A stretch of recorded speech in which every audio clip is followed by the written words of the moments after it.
महाराष्ट्र की राजनीति का किंग यानी कि शरद पवार कैसे 2 बार अमित शाह और नरेंद्र मोदी की जोड़ी को पटखनी देते हैं, किस तरीके से बना बनाया बीजेपी का गेम पलट देते हैं। 3 ऐसे नैरेटिव जिन्होंने महाराष्ट्र के चुनाव में, इस लोकसभा चुनाव में उतारे और तीनों के तीनों सक्सेस हुए। कैसे 5 महीने बाद जो चुनाव होने वाला है विधानसभा का, उसमें भी महाविकास आघाड़ी यानी कि उद्धव, शरद पवार और कांग्रेस के नाना बटोरे क्या कुछ गेम बिगाड़ने वाले हैं और क्या बीजेपी को डेंट करने वाले हैं। पूरा वीडियो अंत तक देखिएगा। नरेंद्र मोदी और अमित शाह को दूसरी पटकनी जो शरद पवार ने दी है।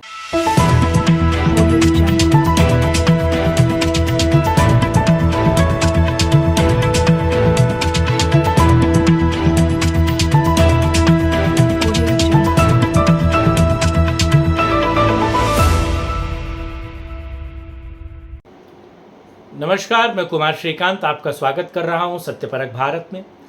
और आज बात महाराष्ट्र की, और ये बात कहने में मुझे कोई हिचक नहीं है या फिर कोई दिक्कत नहीं है, और मुझे इस बात को कहने में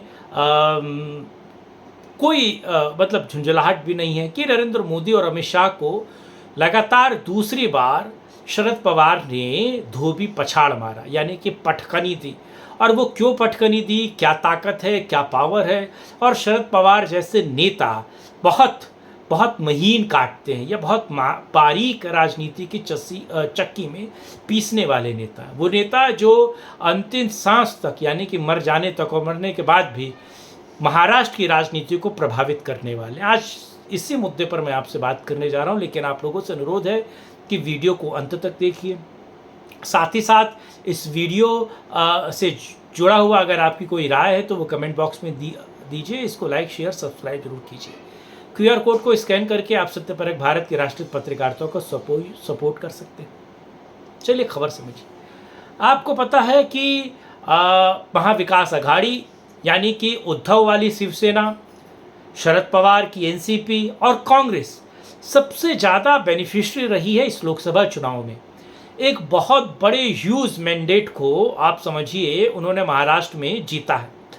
उसमें कोई दो राय नहीं कि मुस्लिमों ने सबसे ज़्यादा वोट दिया, या फिर कहा जाए एंटी इनकम्बेंसी जो बीजेपी सरकार की रही या पिछली सरकारों की रही, उसको भी डाइल्यूट करके अपने फेवर में करवाने का काम किया है अगर किसी ने, तो वो महाविकास आघाड़ी यानी कि शरद पवार का दिमाग रहा है।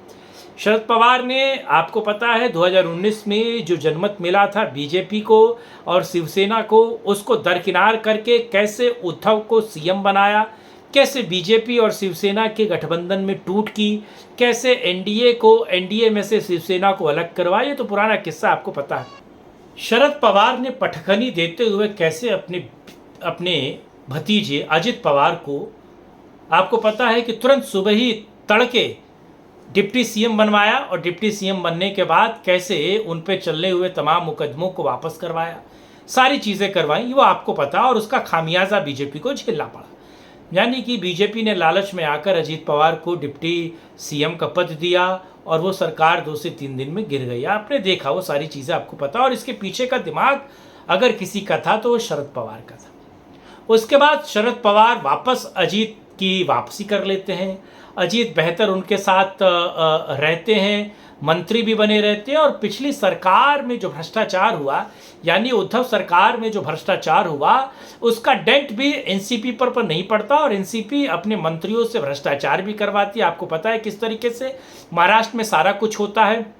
उसके बाद उद्धव की शिवसेना टूटती है, उद्धव का धड़ा अलग बनता है और शिंदे का धड़ा अलग बनता है। शिंदे के साथ मिलकर बीजेपी सरकार बनाती है और बीजेपी शिंदे को मुख्यमंत्री बनाती है। यहाँ तक तो सब कुछ ठीक है, बेहतर है।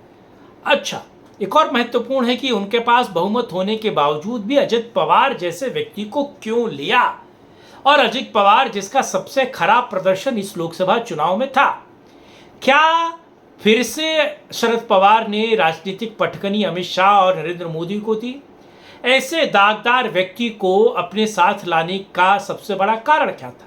किसके कहने पर अजीत पवार को बीजेपी ने NDA में शामिल किया, और किसके कहने पर उनको डिप्टी सीएम का पद दिया गया। राजस्व विभाग सबसे बड़ा एक मंत्रालय होता है अगर राज्य सरकार में देखा जाए तो राजस्व विभाग अजीत पवार, दादा अजीत पवार को दिया जाता है। अजीत पवार जो सुप्रिया सुले के खिलाफ कुछ बोलते नहीं हैं, अजीत पवार जो शरद पवार के खिलाफ ज़्यादा कुछ बोलते नहीं, और शरद पवार और सुप्रिया सुले भी अजीत के बारे में ज़्यादा कुछ बोलते नहीं। अभी भी दादा अजीत पवार कहा जा रहा उनको।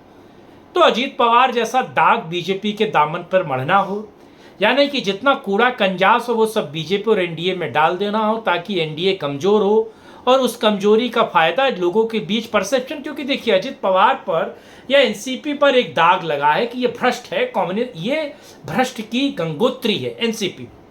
शरद पवार का पिछला कार्यकाल आपको पता है सरकार का कार्यकाल कैसा रहा है।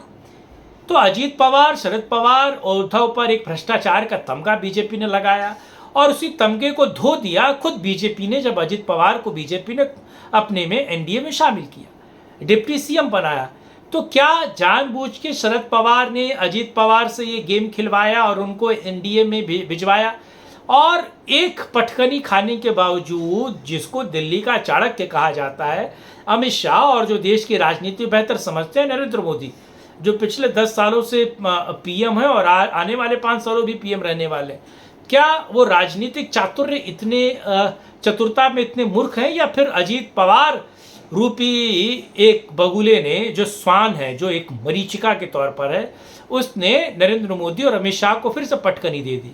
और क्या कहा जा रहा है कि देवेंद्र फडणवीस इसके पीछे नहीं थे, इसके पीछे, इस पूरे अजीत पवार के प्रकरण के पीछे अमित शाह थे। अमित शाह जानबूझकर देवेंद्र फडणवीस को कमजोर करने के लिए अजीत पवार को लाए, और अजीत पवार ने आते ही सारा कुछ एनडीए की उस पावर को डाइल्यूट कर दिया, और बेहतर न बीजेपी जीत पाई, और जो बीजेपी के साथ इसलिए थे भ्रष्टाचार के विरोध में जो लोग खड़े हुए थे वो अजीत पवार के आने से इतने रुष्ट हो गए। और मराठी वर्सेस गुजराती का जो नारा, या फिर जो कॉम्बिनेशन शरद पवार ने महाराष्ट्र में चलाया, या दूसरा कॉम्बिनेशन यानी कि मराठा आंदोलन, और मराठा आंदोलन खड़ा करने का काम हो, और उस मराठा आंदोलन का डेंट सबसे ज़्यादा बीजेपी ने सहा। वो जो बीजेपी 17-18 से 20 सीटें जीतती थी वो 8-9 पर आकर अटकती है। तो शरद पवार का चातुर्य, या शरद पवार जिस तरीके से बेहतर तरीके से काम किया, राजनीतिक चक्रव्यूह रचा और पर्दे के सामने अलग खेला, और अपने भतीजे अजीत पवार से बीजेपी को अंदर खाने बहुत टेंट किया। तो इसके पीछे का गणित क्या है, और क्या आने वाले विधानसभा चुनाव में जो महज 5 महीने के अंदर है, क्या अजीत पवार या शरद पवार की इस चातुर्य का बीजेपी कुछ कर पाएगी? क्योंकि लगता नहीं है। तीसरी पटखनी मुझे लगता है शरद पवार अब बीजेपी को देने वाले हैं, जब बीजेपी चारों खाने चित होने वाली है इस विधानसभा चुनाव। बड़ा सवाल ये अब क्या होने वाला है। लेकिन ये विश्लेषण आपको कैसा लगा कमेंट बॉक्स में बताइएगा। वीडियो को लाइक, शेयर, चैनल को सब्सक्राइब कीजिएगा, और अपनी राय कमेंट बॉक्स में जरूर दीजिएगा। QR कोड को स्कैन करके सपोर्ट सहयोग भी कर सकते हैं। साथ जुड़ने के लिए, मुद्दे बात करने के लिए बहुत धन्यवाद। जय हिंद, जय भारत, वंदे मातरम, नमस्कार।